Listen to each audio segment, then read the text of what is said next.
Hello and welcome to Rada Publishing House. I'm Rada Nelia and I'm here today with the amazing Christina Box. Welcome. Hi, I'm so excited to be here for the interview. Thank you so much. Yes, so happy to be here with you and your radiance today. And you just got your book, Poems from the Heart, and I just want to talk to you today about it. Yay, it's so cool to see you holding it. I know, I love holding books. It's so different than, Yeah. the technologies. Exactly. It's different than like having it on your screen. You can feel it. It's like tangible. And so I think that's something sacred because that's something we could always pass on to our ancestors and things like that. So I want to talk to you about being a poet and your passion for poetry and the part that you contributed into this book. So how long have you been interested in poetry for? All my life, pretty much, but it's always been more of me writing words and um not sharing them or forgetting them. So a lot of times I'll how sometimes people just kind of talk and they sound like a poet. Yes, yes. I always had people be like, your words are so poetic. I'm like, oh, it's like, thank you. But then, there's also a part of you when you're young and your words are so poetic and people are like, what are you talking about? They don't um, understand. yeah. And as you get older, you're like, okay, let me just you know, um, kind of accept who I am, as a person. And, thinking deep and feeling deep is not a negative, it's a positive, and you can connect really well with people. And I think that that's a gift. It is a gift. It's such a beautiful gift. I think a lot of times in like the mainstream school systems, they don't appreciate the artistic aspect of us. They want us to just kind of be more like parrots than they want us to have individual essence, and Mm-hmm. for us to get into line. And so I know that like many beautiful souls have kind of been crushed by that. And then we have to kind of reclaim it later, like, hey, I am magical. I love poetry and that's part of who I am. And so it sounds like you were able to connect back into that soul spark that you had. Mm-hmm. And when you came into Poems from the Heart, I think you came in midway through. Is that correct? Yes, I actually went back and I saw some replays, and I dove deep into the replays because you could feel the beautiful energy of all the poets and how supportive you all were, and how you guided people in meditation, and you really like had us grounded, so we could like bring who we truly are out and feel safe to do so. Oh, I love that you went back to the replays because sometimes people come in and they don't. They just bring in their stuff, and I think that's so cool. So did that actually help you to watch the author incubator sessions? Actually, that's how I got my poem. I actually didn't write any poems before that wasn't submitted. I actually worked on making a little project in my own like world, and kind of like challenging myself and being like, you know what? Like you've been through a lot. You've been through a lot of darkness. You've seen a lot of light. You're working on yourself. People are seeing it like Rada, who is like very inspiring and who you kind of like were guided to. And so I was like, okay, I'm like, I can do this. And so the challenge was write a poem from my heart, write a poem that people could connect to, and also a poem that people would feel safe to read or bring up their own emotions in order to relate to it, as almost like a healing poem. Yeah, that's beautiful. That's so beautiful. I think that is part of poetry is that there is a healing aspect to it in writing it and in reading it. Like, have you ever felt when you read somebody's poem, like for me, I feel like, oh, I feel so acknowledged in some way, even though they may not know me, but I just feel like, wow, there's another human being that understands this, and I think in this modern world, it's really easy to feel like we're all kind of like in our own lane doing our own thing, and sometimes we don't get to connect in those ways. And so I am an advocate of slowing down into our art and taking time for that.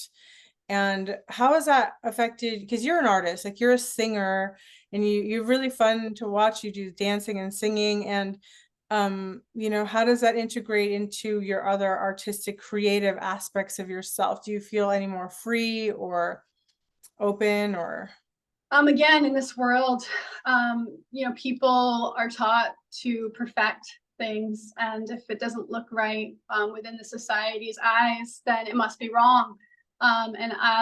During the workshops that you did, you really reminded so many people and me that if it's coming from your soul, it's right. And if you're sharing it from your soul, that's even more beautiful, because you're able to share that, that support that, you should be sharing from your soul too. And again, that's a gift that you guys are doing back and forth, because not everybody does that.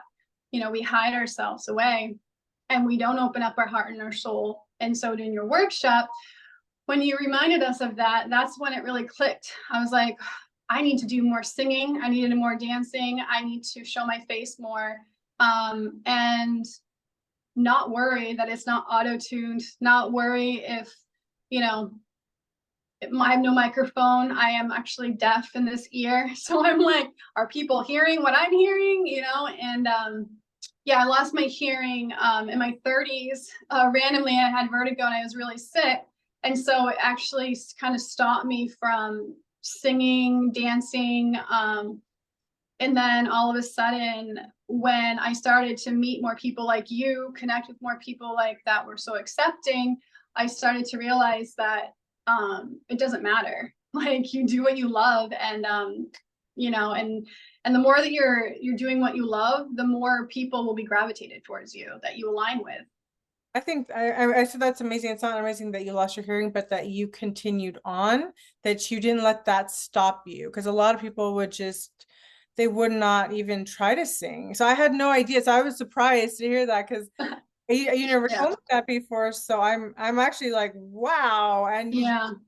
you do it with so much passion and love. And I actually really enjoy it, because I do like that raw part. It gives other people freedom. Like, we always think we have to be perfect, and that's just not the truth. Like, life is not perfect, our experiences are not perfect, we're not perfect, and we just have to show up and do our best and just show up. And like, especially when you're doing it with your heart. And I feel that from you so much, is that you are a person that exemplifies coming from your heart. Like, that's how you live, with passion in your heart. And That's you're how I survive, yeah, right? That's how you survive. I'm guessing, like all this darkness in this world. Like, if we were to go down that dark path and not come back out, like, and not see that we have so much light within us, like, where would we be now? Oh, thank you for saying that.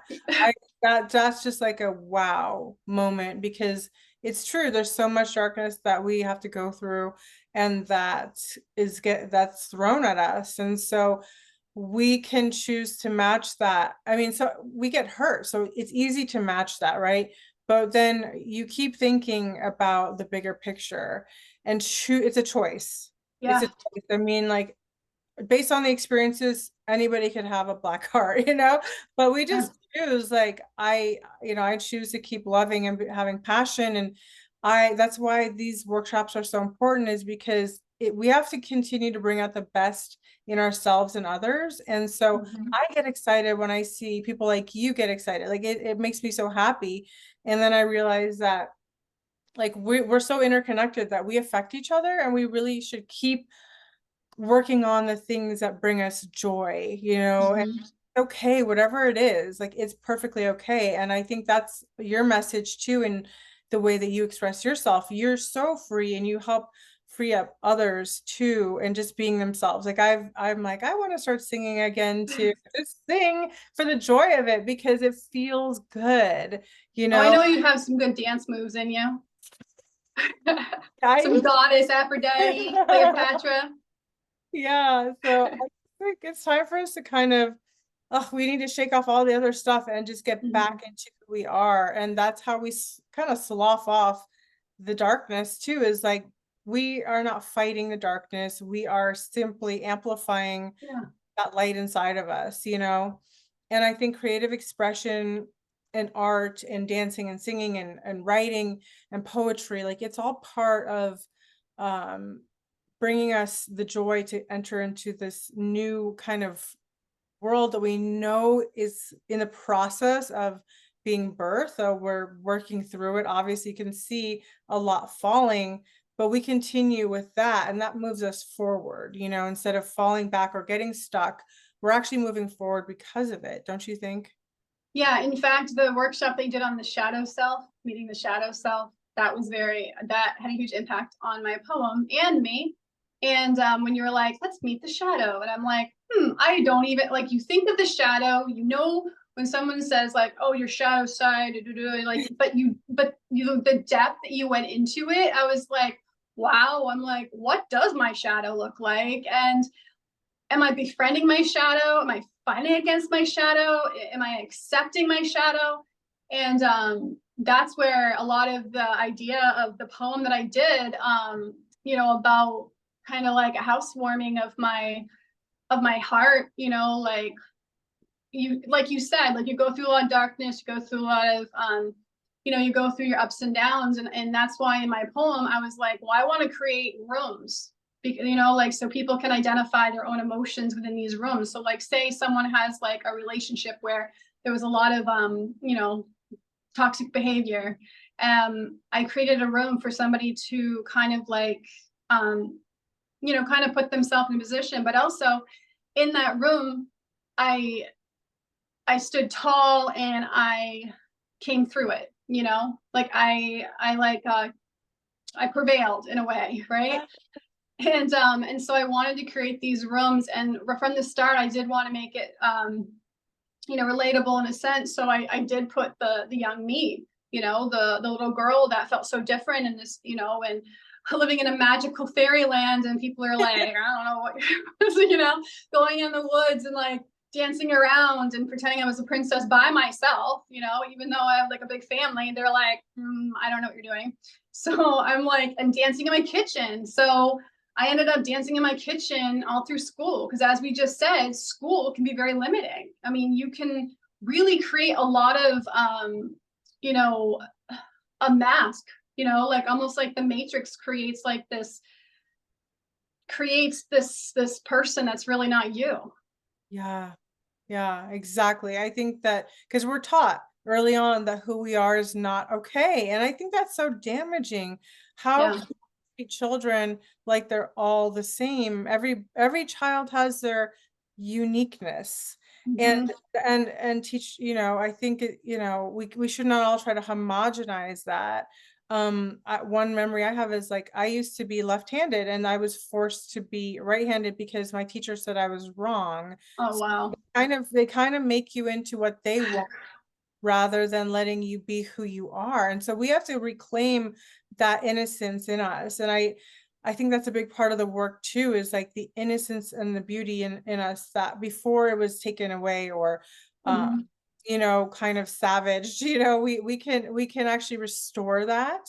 And I'll I'll just talk about the sensual poetry group that we're doing. That's kind of the same thing, is like that sensual part of us is actually part of who we've always been. And Hmm. that part, I think maybe it scared people. Maybe they felt offended because it was really authentic. And it's not, you don't even have to do anything to be sensual. It's just who you are. Yeah. And sometimes that just frequency freaks people out. And so they try to shut you down.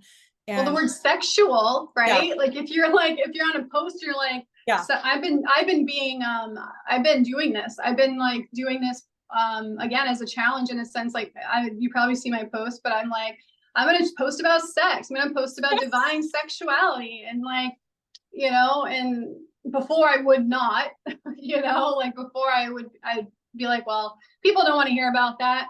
But you know what? I'm just like, no, it's a beautiful thing. And everyone should feel comfortable in a way to yeah. talk about it.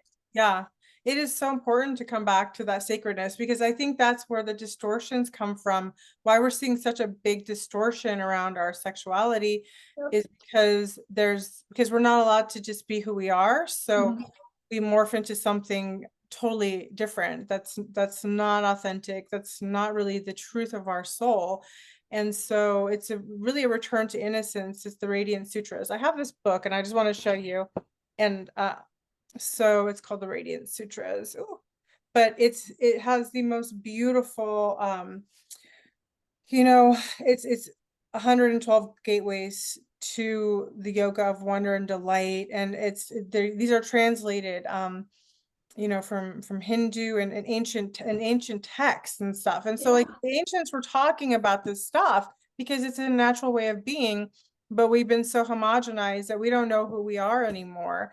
And Mhm. it's time, if we want to be happy, that's, it's so important to access ourselves again, those parts that have been locked away, and we have to get the keys out and start to open up again. And so, I think Poems from the Heart was about opening our heart, because the key to our heart has been, thrown away, and we have to retrieve it, and Yeah. get back that innocence, that beauty and excitement of our heart. Because remember when we were kids, like at some point before anything else happened, like there was some incredible joy, and like this vibrancy and this happiness and this just natural excitement that we had. Yep. Then we get beaten down or suppressed, or that they tell us to shut up, and before you know it, we're like, you know and so we lose our access to our heart, and then we suffer because we don't have our own heart anymore.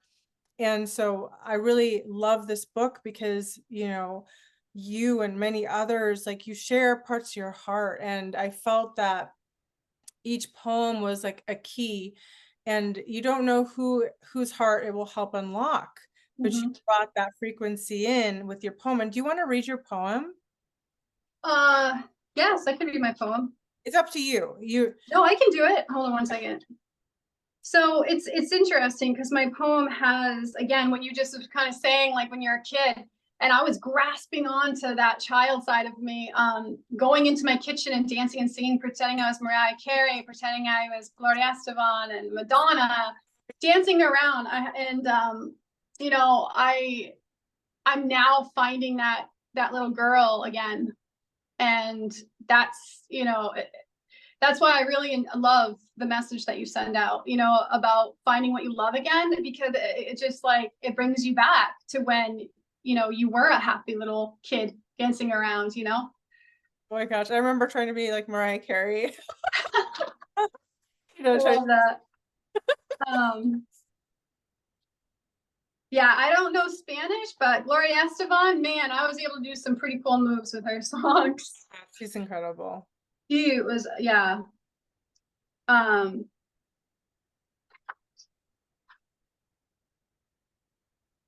yeah, I think that again, we are always just told what to do, and just kind of like follow the leader. And when somebody decides to be on a project with you, you remind us that that's not, like, do what you love and be who you are, and that's perfect, because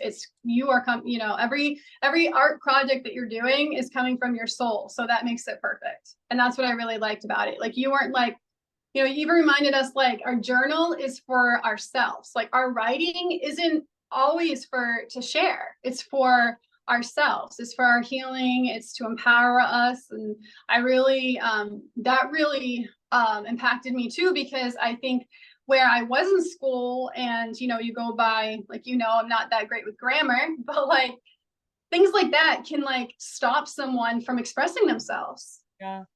Absolutely. I mean, I understand because I'm dyslexic too. On top of everything Mhm. else, I'm like, you got to be kidding. But I think it's so, even for me, like, I felt those challenges, but then I realized that no, it's, you know what, when you have something important to share and say, it doesn't matter. You don't have to be perfect. Like we can always edit later.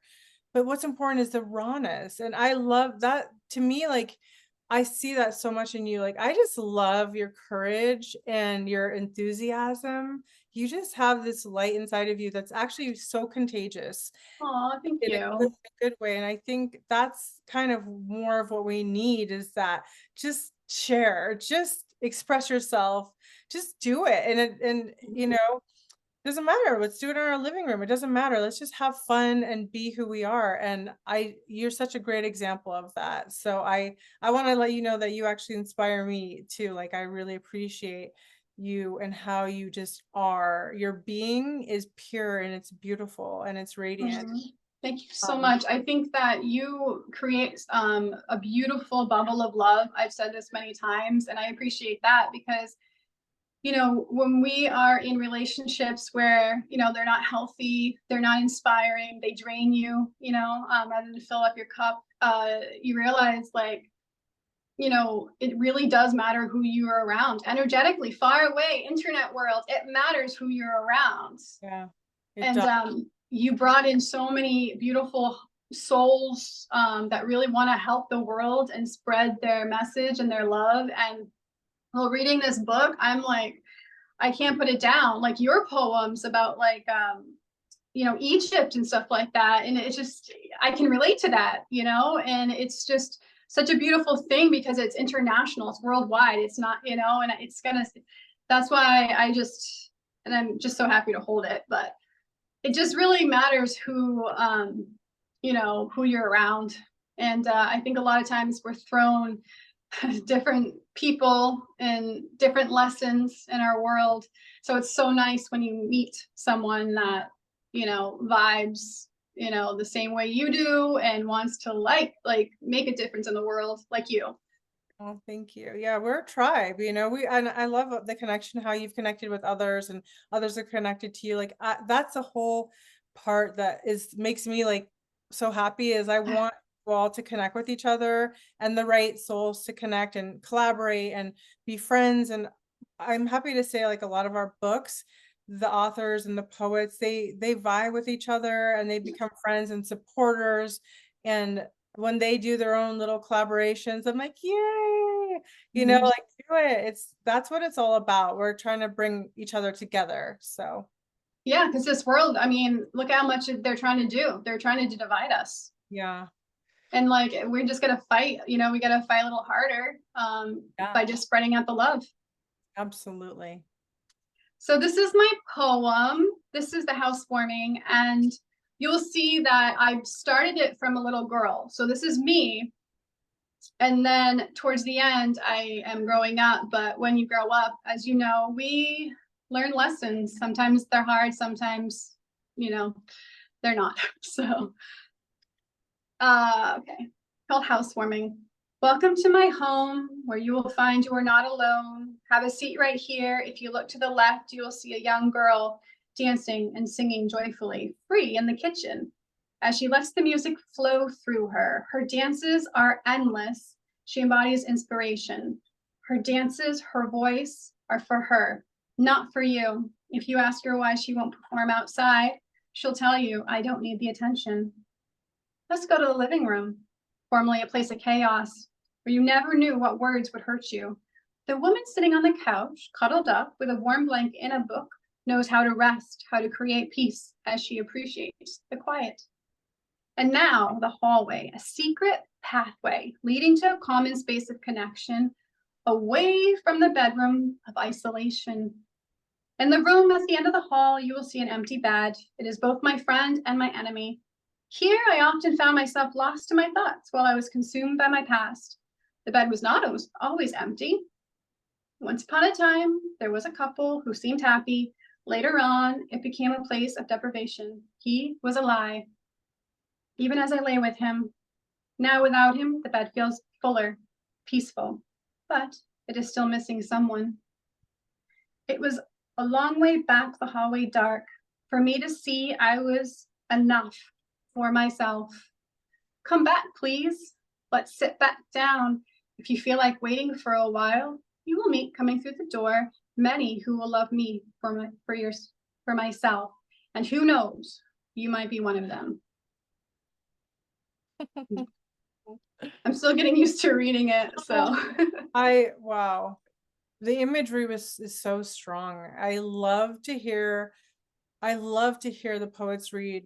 Hearing you read it, it brings such a different level. I can feel your essence and it's almost like I get these flashes, you know? I can see Mm. it, and I felt it like, whoa. When you talked about the bed and the empty bed and the fullness, I was like, whoa. I think so many people could relate to that, you Mhm. know, that sometimes it's better to be alone than it is with the wrong person. And it's hard, but you choose to do what's best for your soul, you know. And so it's beautiful, the hallways. And I like how you brought the different pieces of the house, because I felt like I was following you. It was really beautiful. Oh, sister, I'm so, so honored that you're in this book and that you are actually going to be joining us in our sensual poetry program. So that is very exciting.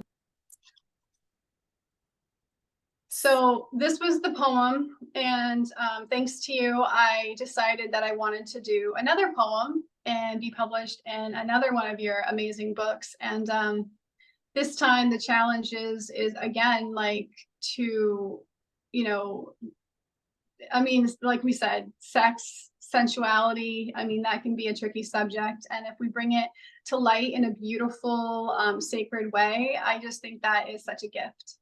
It is such a gift. We were surprised because at first we were like, we're gonna do an erotic poet, you know, poetry, because so many of the poets were like, hey, you know, we want to go a little deeper into more erotic. And so we were like, okay, like we listen, you know, we care what you guys have to say. And so but then I was like, okay, so let me just kind of get a feel. And I looked up erotic poetry on Instagram and it was banned.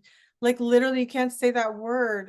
It's like Mm. Yeah, what does the word erotic mean, right? Like that's the thing. It's like what you think it might mean may not be what somebody else means because exactly like who are they to ban certain words? mm-hmm. For example, the word goddess, because I do a lot of goddess work, that was banned from Instagram for a long time.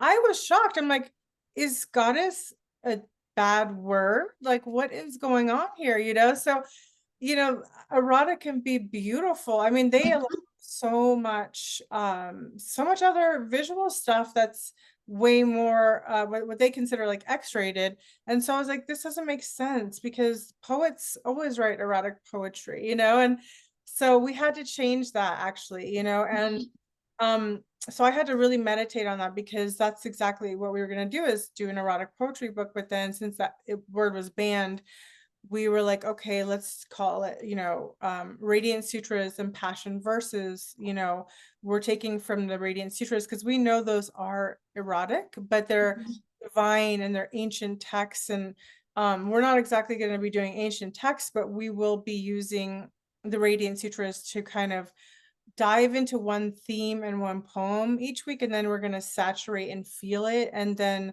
we're going to be prompted for you all to write into that theme. So there's going to be so much opportunity to write like a bunch of new content, and I'm glad you're going to join from the start, so you'll be in the whole way through. And Yeah, there's it's vulnerability in the group, you know, like that's right there. That is growth. You know, just going to a group and talking about sensuality and sexuality like that right there is going to be life changing alone because we're a lot of times we're in our, you know, like, you know, this is an example. I don't do romance novels, but you know, you're like in your couch, you're like looking at romance novels, and you're like, ooh, you know, but by yourself, yeah. you know. Exactly. But I mean, divine love and sexuality, sensuality, and like really exploring your desires is, you know, such a beautiful thing. It's just sad that, you know, there's certain words that people are banning because, you know. It is sad, but that's why we continue as artists. Yep. We find a way no matter what. Because in different time periods, there's always been restrictions on artists, you know, what we can and can't do. And, you know, especially our artists and writers and poets that we're not trying to be controversial to get likes. We're actually the motivation is coming from a deeper place within us. Mhm. It's not like we're just trying to, you know, create controversy. Like that's not interesting. That actually takes away from the art. And when people try to be controversial and try, you know, we don't want to try. We want to be authentic to our true sensual nature, because like you said earlier, like you know, we've been kind of blocked from certain aspects of our own being. And so coming back to us, to ourself, with or without a partner, that's the voice of our soul. Like our soul is a sensual being. Like being alive is a sensual experience. You go into a garden and there's roses and you smell you smell the aroma, and it's a sensual experience. It's not, there's nothing dirty about that. It's pure, it's divine. Even being with a partner that is divine and the love is real, like that is so pure. And we've been taught to be shameful and to have a lot of issues around our own sensuality. And so this is going to be a really beautiful entry back to ourselves. And I'm excited. I don't know if you've met Gila yet. Have you met her? I watched a video and it was so beautiful because like the image of like how we're all flowers, you Mm, know, and we're all beautiful. And I just really like that because, you know, we're humans, but like in a way, we're all flowers and we're all blooming and we are, you know, there's certain things that we, you know, desire or connect to. And it was just a really good video that I watched. yeah, she's something, she's such a beautiful, beautiful woman. And I've known her for a long time and really admired her for a long time. So this is the first time she's going to step in, because she used to teach her own erotic poetry groups. Oh, wow. Yeah, so she's been doing this for a long time, and now she's going to be our teacher, along with Selma, who's going to be doing, like, she's going to be doing guided meditations at the beginning, so we can drop into our body, into our breath, and really get into ourselves. And then Gila will be teaching the rest. And so I'm going to be there as like a sacred support system to support all of you. But I'm interested in also joining you guys in part of the writing aspect of it too. So this is going to be so beautiful. And I really like that we're bringing in men as well, because I think, Yeah. yeah, that Yeah, this, because we're all one, right? And I think again they try to divide that, but we're all one. We all want to be, you know, pleased. We all have desires, you know. Some, like you said, some of us may have partners and no partners. Some of us want many partners or one partner, or, you know, celibacy. Like it's just it's our preference and we're human. And I think that being open-minded and free to explore that, I think that is, and then write it. And then, you know, for this poem book to go, when it goes out, people that have felt suppressed, you know, with not just with society itself, but like a loved one, you know, like if say like a loved one was like suppressing them and saying that this is wrong or this is right with their sexuality, like it's just going to be a huge inspiration and empowerment once they read these poems. think so too. I think the world is ready for some healing around our sexuality, sensuality. And, I think writing poetry is such a nice way to start that. And I know that Gila is trauma informed in her work as well. So she's going to start off kind of just talking to everybody and seeing where everybody is, Oh, wow. just have like a check-in to understand she wants to do, like what's going on with your background. So we have an understanding, because that way we know going into this that triggers may come up. And so we're not here to activate those triggers. We're here to be compassionate, understanding, and also let people breathe through stuff that comes up. And so she's really great at that. Like that's really part of her mission too. Wow, that is amazing. She has extensive background in this work, and so it just brings a whole other element to this, the way that the related Yeah. come in, the responsibility, and the conversations that we're going to start with, getting to know each person. She's going to really take her time and get to know every person and kind of like our backgrounds. And I just think that's so amazing. You're really not going to experience this in other places. And this is a poetry program, but just a benefit of being part of it, there is an element of healing. Mhm. It's not something we're promoting, but that just can't help but happen when you're in a place where you can absolutely feel safe and heard, and your creative energy is being activated. So I'm so excited to see what comes through. I just feel I I think that combining the masculine and the feminine energy is going Yeah, to be healing alone. exactly. Yeah. When I saw that, I was like, okay, like we're all coming as one. We're going to connect. We're going to like feel Yeah. it through together. And, you know, because a lot of people, their triggers might be, you know, with a partner, you know, Yeah. like an ex-partner or something. And like to know that we all can work together and, you know, it's just, that's going to be healing. I think so too. You know, I feel like many of us have done a lot of solo work, you know, and I Mhm. think it's important for women to do their work sometimes in their own groups and men sometimes in their own. But then there is something also important about coming together. There's a Mhm. unification and an acceptance and understanding that there's something beautiful that can happen through this. And in Poems from the Heart, we had men and women too, which was, I thought that was really healing too for everybody, Mhm. you know, like that it's like men have hearts too. Hello, but you know, every like our partners and stuff like that, it depends what their background is, like if they're narcissists or not narcissists, but Mhm. there are men that have really big hearts that have so much inside that never get to express themselves. And so I want to encourage those men who have something that they need to share, that they want to, they feel that calling, they want to express themselves too, like women. Yeah. And you know, in the sense of the certain freedom that we have, because we're allowed to be emotional, right? That's just like, oh, women, you're emotional. In some ways they use it, they weaponize it, but in other ways men are actually very emotional too. So Mhm.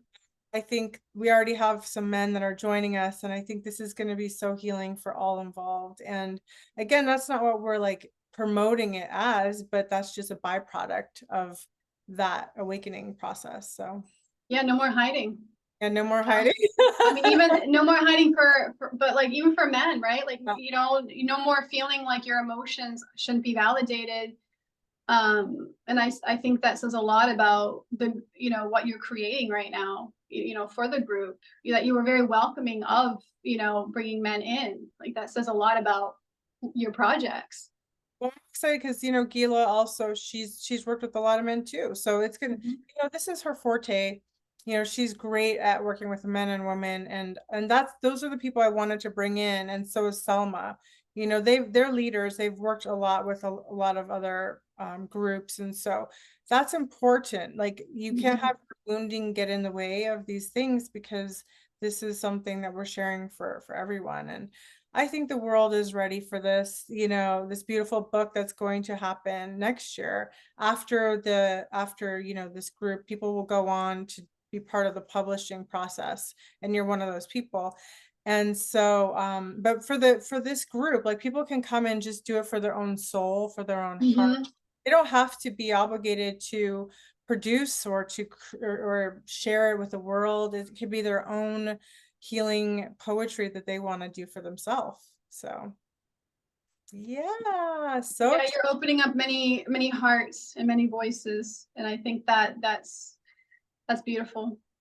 thank you, sister. I'm really glad that you're part of this and that you've been part of, you know, these other projects. And it's just been wonderful to get to know you as well as a person. I just appreciate your energy so much. You're a beautiful woman, a beautiful soul, and a divine poet. And so much more is to come. And lastly, is there anything that you would say to any people who are thinking about joining this Radiant Sutras, you know, Essential Poetry group of encouragement, to kind of invite them in? If you're looking to kind of explore yourself more, I think this is the best place to do it because you'll be more inspired, I feel, to be seen. I know, like, when I first started the project, I wasn't doing podcasts, I wasn't doing interviews, I was singing and dancing, but again, I increased that. So, because of working with you and feeling such acceptance and safety, it just kind of like it's inspiring. And so if you want a place to feel safe and be yourself and you know, share your soul, this is the perfect place. Oh, thank you, sister. And to all of you thinking about joining or who are just curious, maybe you've never heard about it before, you can grab all the information below, as well as a book. And be sure to read Christina's beautiful poetry. And we just want to say thanks for joining, taking your time with us today. We hope that you will follow your heart and your passion and your poetry, and that you will come and join us in this beautiful 4-month program that we're doing. So thank you so much. Until next time, much love. Thank you.